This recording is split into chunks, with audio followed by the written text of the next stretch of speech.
This is Creating Gravity, and this just in for movie news. Earle Haley and the role of Rorschach.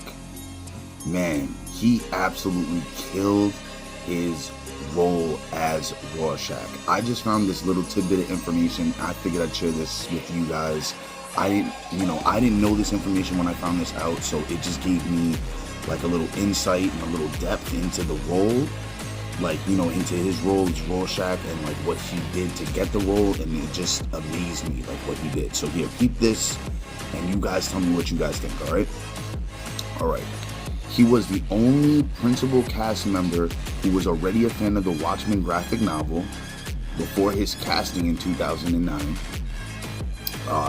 He was deeply familiar with the source material, fueled by a passionate campaign to secure the role of Rorschach. So he already knew of Rorschach and he wanted to play that role, right? Like, what? He already knew he wanted that role.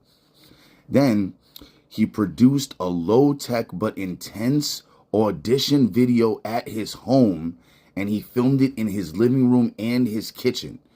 Bro, just to get my hands on that tape to see what he did would be fire. I can only imagine.